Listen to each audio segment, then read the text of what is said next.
Derechos Humanos en Bolivia exhortan a un diálogo nacional para superar el grave descontento que desafía al gobierno de Rodrigo Paz. Tenemos el análisis. El Departamento de Justicia de Estados Unidos acusa al expresidente de Cuba, Raúl Castro, de conspiración para matar a ciudadanos estadounidenses, destrucción de aeronaves y asesinato por el caso del derribo de 2 aviones de 1996. Las Islas Canarias, destino turístico y epicentro de la crisis migratoria en España y Europa, se preparan para recibir al Papa León XIV el 11 de junio. El obispo de la diócesis detalla el anhelo de mucha gente que busca a Dios. El Papa León XIV anuncia sus catequesis públicas de los miércoles sobre el Concilio Vaticano. Las enfocará desde ahora en la liturgia. Fallece Carmen Navas, madre del preso político venezolano Víctor Quero. Días después de enterrarlo, el gobierno chavista ofrece condolencias y promete investigar. Hola amigos, hola Eddie, ¿cómo estás? Muy bien, gracias Natalie, un gusto como siempre también estar contigo y con esos televidentes desde los estudios en Lima, Perú. Bienvenidos a su noticiero con enfoque católico WTN Noticias, soy Natalie Paredes. Soy Eddie Rodríguez Morel, gracias por acompañarnos. Iniciamos las noticias desde Bolivia, donde la Iglesia, junto a organismos de derechos humanos y la Defensoría del Pueblo, piden abrir un espacio de diálogo nacional con el gobierno frente a las protestas con bloqueos de carreteras, especialmente en la capital, que ya cumplen más de 15 días, mientras hay grupos civiles que se movilizan pidiendo el fin de esta forma de reclamo contra las medidas del gobierno para reactivar la economía. Seguidores del expresidente Evo Morales amenazan con una convulsión social si el presidente Rodrigo Paz no renuncia, reportan medios bolivianos. En medio de este escenario, el vicesecretario de Estado de Estados Unidos, Christopher Landau, señaló que las protestas evidencian un intento de golpe de Estado y dijo que le gustaría ver a Brasil y Colombia respaldar al presidente boliviano. Aunque el gobierno descarta declarar estado de excepción, reforzó los controles policiales y militares en más de 30 puntos de bloqueo en La Paz, Cochabamba y Oruro. La crisis afecta el abastecimiento de alimentos y medicamentos, especialmente en La Paz. Escuchemos. La ciudad de La Paz está asfixiada.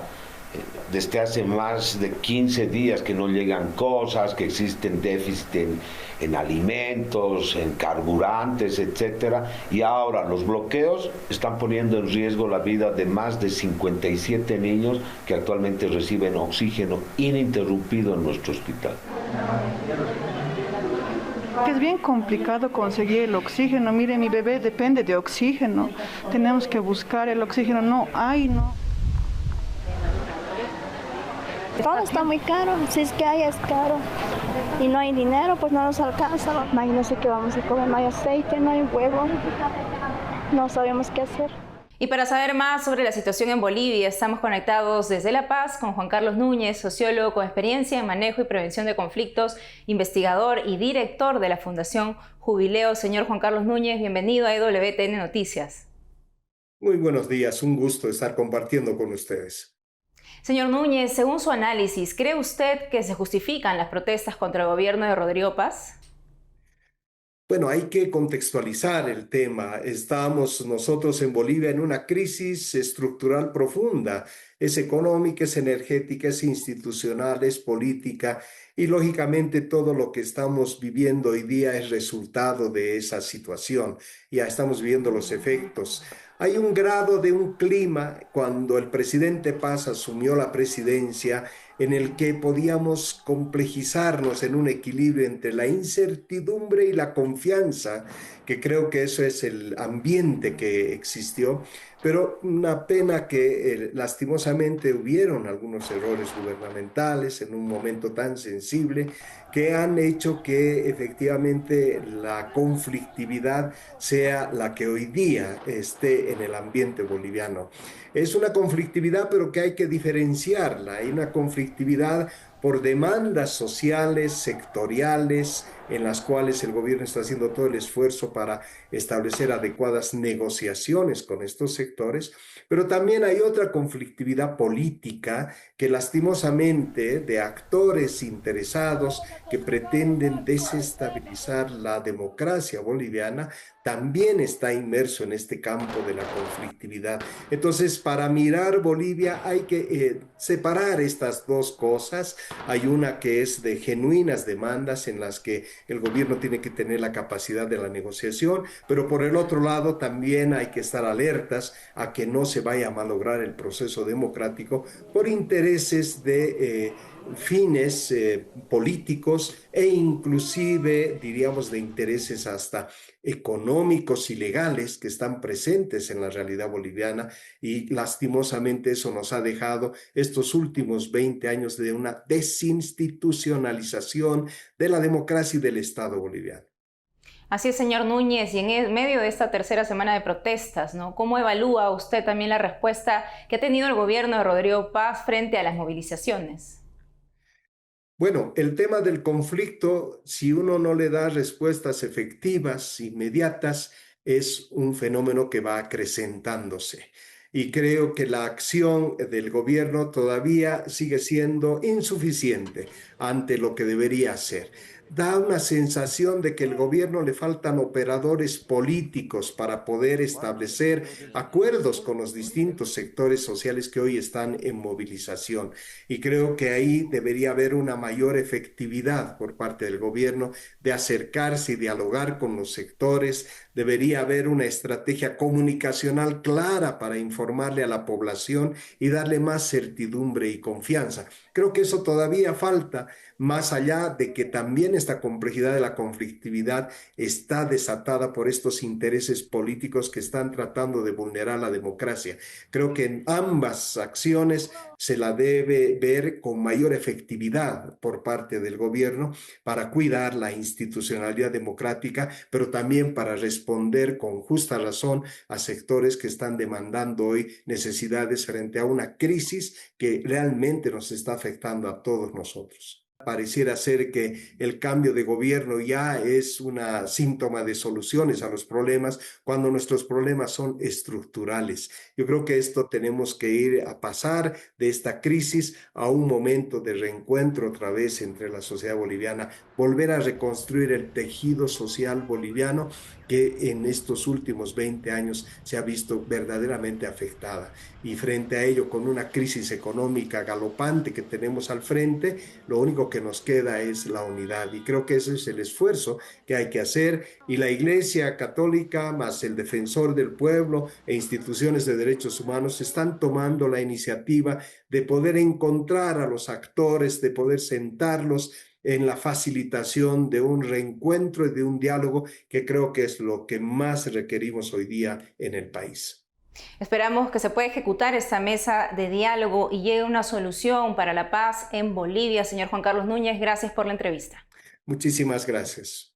Y este miércoles 20 de mayo, en que se recuerda el Día de la Independencia de Cuba, el Departamento de Justicia de Estados Unidos anunció cargos penales contra el expresidente de Cuba, Raúl Castro. Se le acusa de presunta responsabilidad en el derribo de 2 aeronaves civiles de los Hermanos al Rescate, organización de exiliados en Miami que localizaban a cubanos en balsas que buscaban llegar a Estados Unidos. Ocurrió en 1996 y murieron 4 personas, 3 de ellas estadounidenses. Cuba alegó que habían violado su espacio aéreo, pero la Organización de Estados Americanos concluyó que fueron derribadas en espacio aéreo internacional.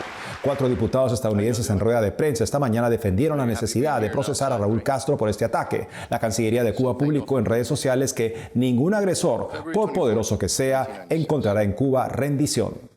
Y sobre la gira del Papa León XIV a España, dentro de su itinerario, el próximo 11 de junio llegará a Canarias, el archipiélago destino turístico de millones de personas cada año y epicentro de la crisis migratoria que golpea a España y al conjunto de Europa. Su anfitrión, Monseñor José Mazuelos, obispo de Canarias, subraya la relevancia de este viaje en una sociedad atravesada por la ausencia de Dios, pero que a la vez lo busca y anhela sanar heridas. En entrevista con Almudena Martínez Bordiú, corresponsal europea de EWTN Noticias, el prelado explica que la organización y la logística de una visita papal es inmensa y más. Veamos. Sabíamos que venía el Santo Padre a Canarias, pero claro, los programas no los teníamos. ¿Vendrá alguien allí? ¿No vendrá?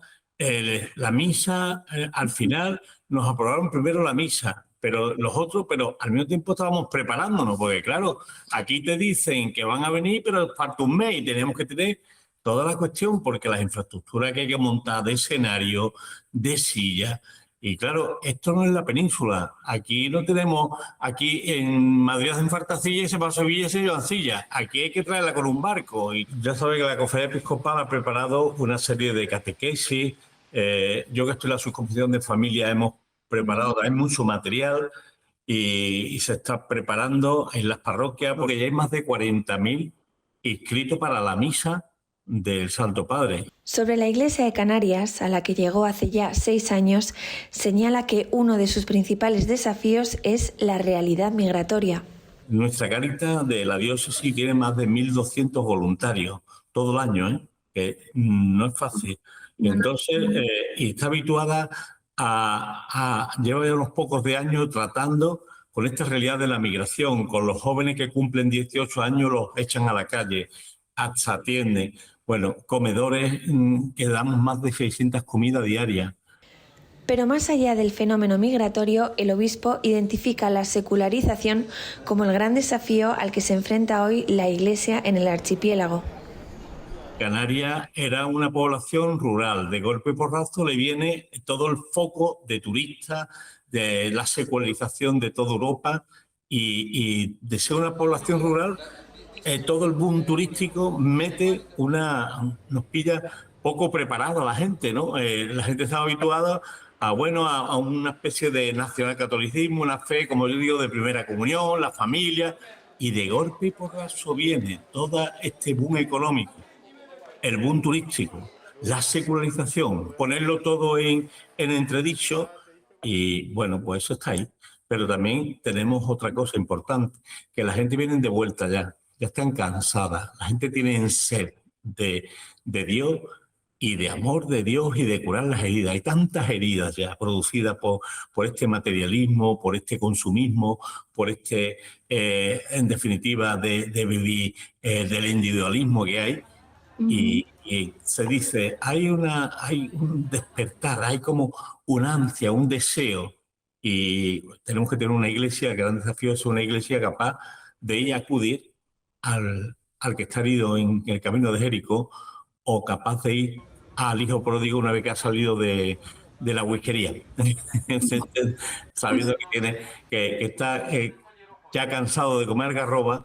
Una iglesia que sea capaz de presentarle al Padre, de presentar la misericordia de Dios, las luces abiertas, y esa iglesia de que hablaba tanto el Papa Francisco y también el Papa León, es una iglesia de salida, de ayuda y de atender a tantas personas que ya están cansadas del materialismo y cansadas de, como dice el himno, mirar al suelo y empezar a mirar un poco lo alto. El prelado también se muestra especialmente satisfecho de que el Papa haya escogido España como primer destino europeo de su pontificado. Va a llevar también un foco y una luz de alzar la mirada, de espiritualidad. Es un hombre sosegado, tranquilo, pero con una profundidad espiritual bebida de San Agustín que nos va a sorprender. Y pienso también, ahí tiene mucho que ver eso, de que él conoce bien la Iglesia Universal, conoce bien España y también conoce bien, por toda su orden agustina. Considera además que el fenómeno migratorio no puede entenderse al margen de la globalización y cree que ese será uno de los asuntos que el Papa pondrá sobre la mesa durante su visita. La migración va unida a la globalización y es algo que yo pienso que el Papa León XIV va a poner sobre la mesa. Los países tendrán que ponerse y sentarse y decir, oye, esto va unido a la globalización. Vamos a dejarnos de hacer política y vamos a dar soluciones a las realidades humanas que implica la globalización. El obispo canario defiende una posición equilibrada y anima a regular los flujos migratorios sin renunciar a la acogida humanitaria. A mí lo que no me vale es que me manipulen. A mí lo que no me pueden venir es la Iglesia defiende el derecho, la Iglesia defiende la inmigración irregular. No, la Iglesia no defiende la inmigración irregular, perdón que le diga. La Iglesia le gustaría que todo inmigrante fuera regular. Por otro lado, la Iglesia también defiende de que no puede un país abrir las puertas y cargarse el bien común de que venga todo el que quiera, ¿no? Hay que regular también. El obispo de Canarias insiste en que la regularización es necesaria y que la Iglesia está de acuerdo con el contenido, pero no con las formas. Hay latinoamericanos, por ejemplo, trabajando, cuidando a nuestros mayores que no tienen papeles. Y sin embargo los tenemos colocados. Primero porque no tenemos más remedio, los necesitamos para nuestros mayores, pero al mismo tiempo pues, tienen que comer de algo. Mire usted, el contenido está muy bien, la regularización, pero la forma ha sido horrible. Y después vamos a controlarlo bien, vamos a ver cómo se va a dar esa regularización. El obispo esboza una sonrisa al referirse a la llegada del Papa a su hogar. Con evidente emoción subraya la expectación y preparación ante la visita del sucesor de Pedro, que llegará a España como un signo de esperanza. Nos vamos a una pausa, pero al volver, muere una madre venezolana que buscó sin descanso a su hijo reo político fallecido en custodia. El caso consterna al país y el gobierno expresa condolencias y asegura una investigación. Además, un podcast juvenil en Ecuador que empezó como charla sobre Cristo se convierte en una comunidad unida por Jesús. Regresamos con más noticias con Enfoque Católico.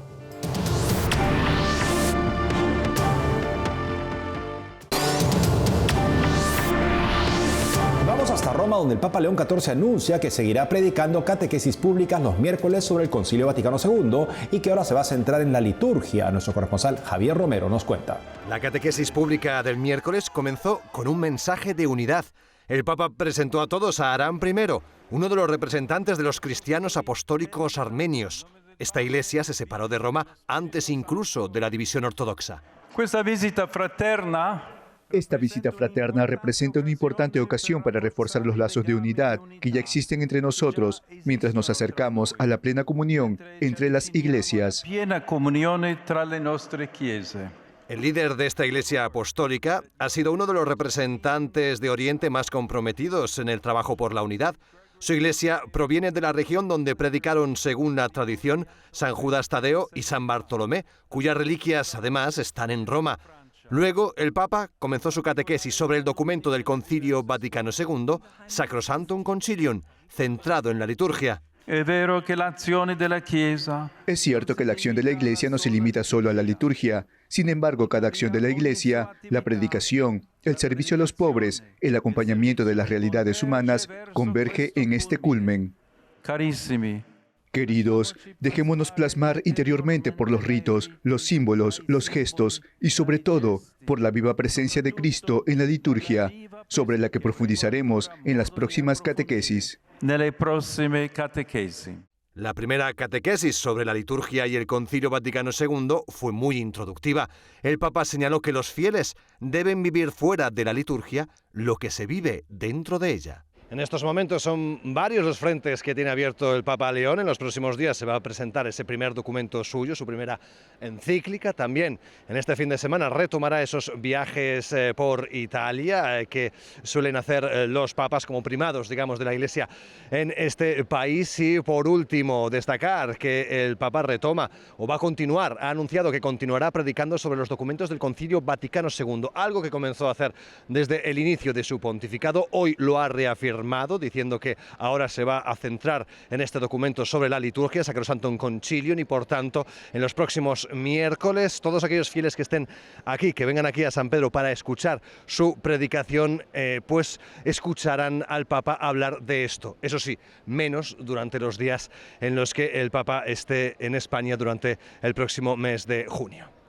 En Roma, Javier Romero, EWTN Noticias. Y nos vamos a Guayaquil, Ecuador, para contarles sobre el proyecto La Plena, una iniciativa que comenzó como un podcast, pero que con el tiempo se ha convertido en algo mucho más grande, una comunidad de jóvenes profesionales que buscan conversaciones auténticas, hacerse buenas preguntas y descubrir la belleza de la fe en lo cotidiano. Para conocer más sobre esta interesante acción, estamos en conexión con el padre Juan Carlos Vázquez, director de Hablar con Jesús y fundador de La Plena, y con Ana Belén Hurtado, integrante de La Plena. Amigos, bienvenidos a EWTN Noticias. Muchas gracias, Natalie. Gracias por la invitación. Padre Vázquez, ¿cómo nace la idea de crear La Plena? Bueno, hace un año que estoy trabajando en esta iglesia rectoral y no teníamos un grupo juvenil. Entonces, lo que hice después de posesionarme unos pocos días es invitar a todos los jóvenes que conocía para que me digan qué les gustaría hacer para ir a la iglesia, para volver a la iglesia. Y salieron varias ideas y una fue, hagamos un podcast en vivo para que la gente vea qué estamos haciendo. Y así nació esta idea, qué nombre le ponemos, y salió la palabra La Plena, que en estas tierras significa decir la verdad, decirlo todo y tal. Y desde el principio tuvimos un grupo de gente muy heterogéneo que venían de otras realidades de la iglesia y hicieron un gran equipo y un trabajo en redes muy profesional logró que sea muchas las personas que encuentren en La Plena un espacio católico para conversar sobre temas interesantes. Muy bien, padre. Y Ana Belén, para ti como integrante joven de La Plena, ¿qué significa ser comunidad dentro de este espacio? La Plena ha significado un espacio donde jóvenes de diferentes realidades, ya sea que hayan estado muy involucrados antes con un grupo parroquial o incluso que están reconectando otra vez su relación con Dios, pues tengan ese espacio para hacerse esas preguntas que todos tenemos y también para conectar con otros que tienen esas mismas inquietudes. En un ambiente que puede ser que hable a alguien que le es difícil identificarse con otros espacios o con otras comunidades. Entonces, ese ambiente de gente chévere que nosotros hemos dicho, nos ayuda pues también a proponer la fe en un ámbito que conecte realmente con los jóvenes. Entonces, para mí ha sido una comunidad donde podemos expresarnos, hacernos preguntas y al mismo tiempo conectar con otros y de una forma también divertida y chévere. ¿Cuáles son ese tipo de conversaciones que buscan promover en La Plena y que tú también has encontrado junto a los demás jóvenes? Creo que en el fondo de todo, y es donde nace nuestro nombre, es esa búsqueda de la verdad, que es Cristo mismo, y que realmente nos interpela en todos los ambientes de nuestra vida, ya sea en relación con nosotros mismos, nuestra salud mental, nuestro cuidado, en deporte o también en nuestro ámbito profesional. Hace poco tuvimos un espacio que nosotros le decimos off-air, con una charla que nos invitaba a buscar nuestro propósito, esa intersección de nuestras pasiones, nuestra vocación, nuestra profesión. Entonces, a la final es buscar en todos los ambientes ese fondo y encontrar en Cristo realmente la propuesta o la respuesta a ese deseo de más y de trascendencia que al final todos tenemos. ¿Y qué sueñan para La Plena de aquí, de repente, algunos años?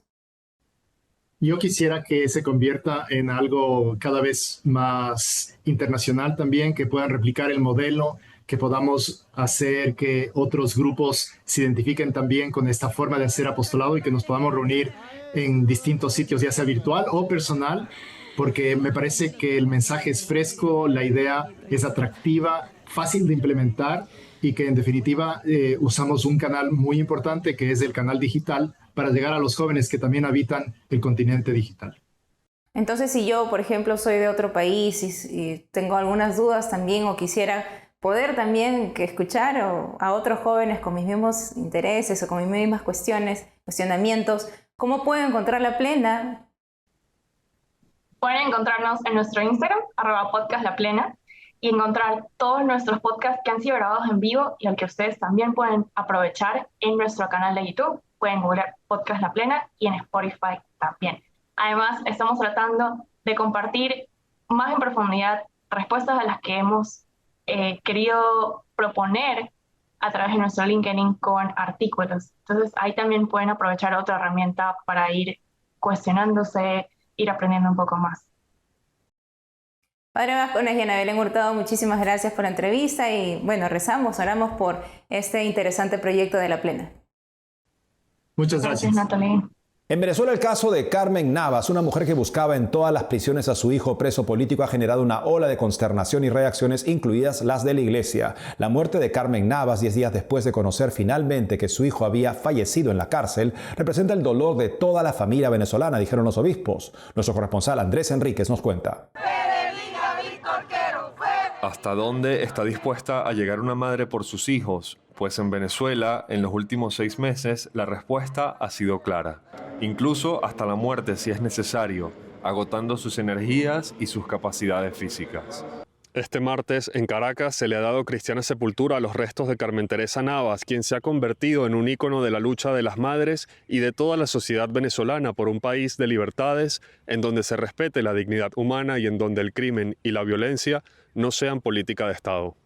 Carmen Navas, de más de 80 años, murió el domingo 17 de mayo, apenas 10 días después de que el gobierno interino chavista comunicara al país el fallecimiento bajo custodia de Víctor Hugo Quero Navas, uno de sus hijos, presuntamente ocurrido en julio de 2025. Quero había sido apresado de manera irregular y luego desaparecido por las fuerzas de seguridad chavistas. Durante más de año y medio, Carmen Navas no tuvo noticias de su paradero. A su avanzada edad, emprendió un vía crucis por cárceles, centros de tortura y manifestaciones, exigiendo una fe de vida que nunca llegó. Ella personifica y podemos decir que es la imagen de la mujer venezolana que sufre, que llora, que lucha de una forma incansable. La oración ha sido fundamental para sostener y acompañar a las familias de los presos políticos. Estamos acompañando desde hace bastante tiempo a los familiares de los privados de libertad porque a raíz de la promesa de amnistía, ellos comenzaron pues a hacer unas vigilias en las afueras en los portones, en las afueras de las diferentes comisarías y cárceles. Luis Rojas es diácono en el cementerio donde fueron enterrados los restos de Carmen Navas y en donde hace apenas 10 días la acompañó para sepultar los restos de su hijo Víctor Hugo. Ver la fortaleza de esta buena mujer, que ciertamente en ese momento se revistió de ese valor así igualito como María, esperando que lo bajaran de la cruz para que se lo entregaran. Así hizo también esta buena mujer. El político opositor Williams Dávila, quien estuvo detenido por más de 500 días en la prisión del Helicoide desde agosto de 2024, reflexionó sobre lo ocurrido. Esto es el mal que trata de rodearnos por todas partes y por eso mucha oración, y se lo digo con franqueza. Yo salí libre porque la oración me ayudó. La oración pasó por las rejas de las celdas que teníamos en el Helicoide. A pesar del horror del caso de Carmen Navas, que no es uno aislado, sino que se suma a la lista de otras 4 madres fallecidas en los últimos 6 meses mientras esperaban la liberación de sus hijos presos políticos, Dávila tiene un mensaje claro para los jóvenes. La esperanza que yo le doy a los jóvenes, si pueden venirse, vénganse. Mi mensaje de confianza y de optimismo, por supuesto, con el pie pisando realidades, porque ya sabemos que todavía tenemos un régimen autocrático que hace lo que le da la gana. Pero con lo que ha venido sucediendo y sobre todo con lo que ocurrió después del 3 de enero del 26, se abren los caminos y se abren las compuertas de la democracia y la libertad en Venezuela.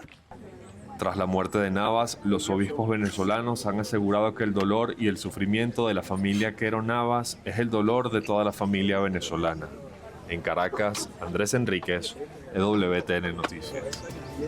Esto ha sido todo por hoy, amigos. Gracias por habernos acompañado como siempre. Hasta aquí. Saben que pueden seguirnos en las redes sociales, también de lunes a viernes a las 12 del mediodía, hora de Miami, en Radio Católica Mundial, y su programa Más que Noticias con un servidor. Hasta entonces.